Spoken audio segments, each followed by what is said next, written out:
Homeowners in Crystal can fix up their house for less.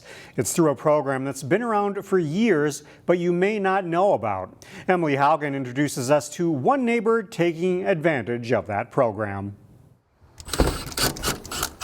The weather is cooling down. So is construction season.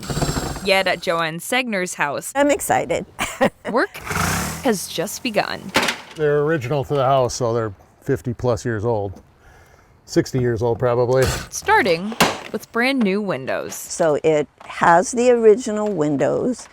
In the winter time, they frost up quite badly. Windows and siding are a hefty expense.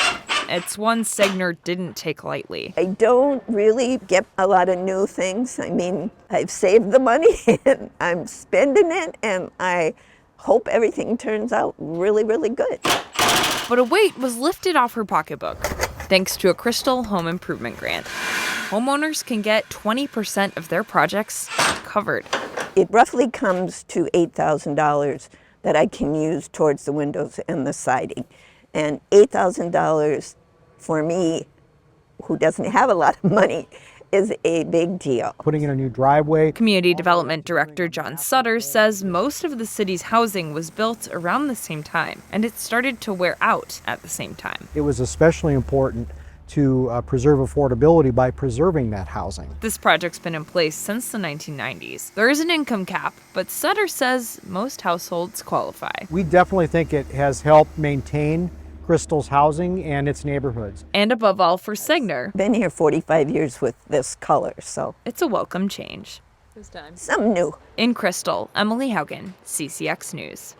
The grants are funded by income taxes and tax increment financing.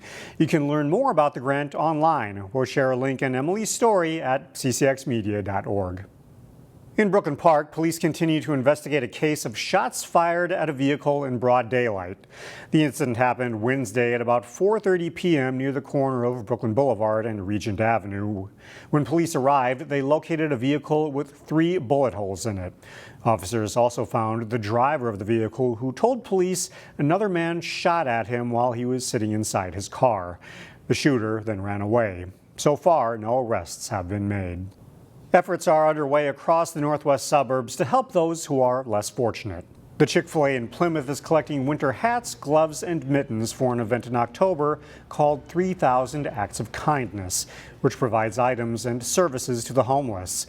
The event is the brainchild of Danielle Agbanago, who founded Plymouth nonprofit Coded in Love. For her, the effort is bittersweet. I love to see all the people and that they're coming in and getting some of the things that they need, but then that means that the need is greater. So it is a very emotional journey, I'm sure, for all of us.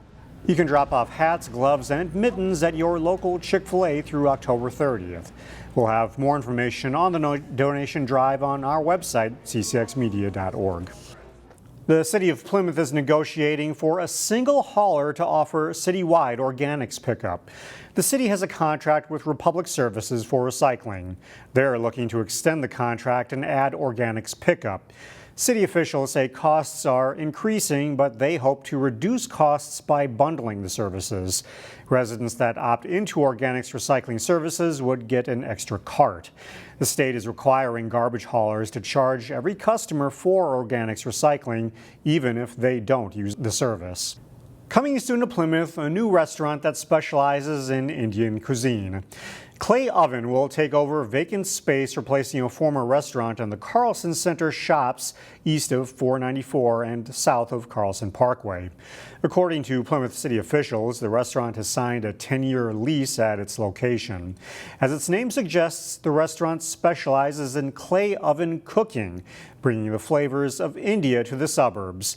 Clay Oven currently has a location in downtown Minneapolis. A popular Robbinsdale restaurant and bar is serving up a dinner party that you could say is to die for. This week, we got a chance to check out Travail's haunted basement.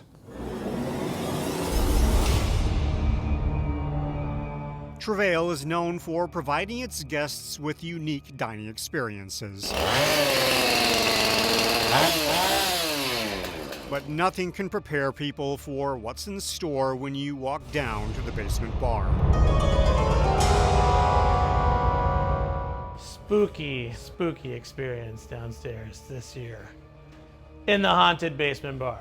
Eccentric chef Mike Brown and his Travail team have transformed the basement into a space that's all things creepy, kooky, mysterious, and ooky. So my character's name is Simon, the Sleepover Slayer, and right here I have my trophies.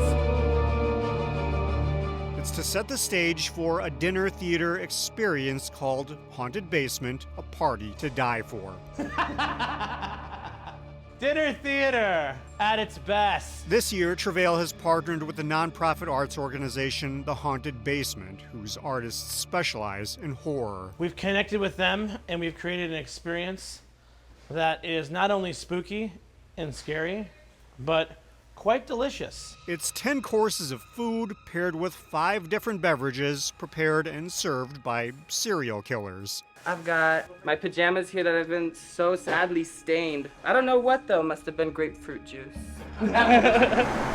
This is the 3rd year Travail has done such a thing, but it's the furthest they've taken the experience, as evidenced by their collection of severed ears. We have many severed ears and we didn't know the best way to display them. We decided we should just build a dinner around all the different collections of things that we have. Rumor has it that the ears belong to people who didn't pay their tab. If you're up to the challenge, this party to die for runs from now through November 4th. If you're down to be scared, if you're down to be fed, and if you like freaky cocktails, come to the basement bar, the haunted basement bar. To enjoy this spooky experience, the Basement Bar requires pre-ticketed reservations that start at $79, along with an additional $45 to purchase a haunted beverage flight.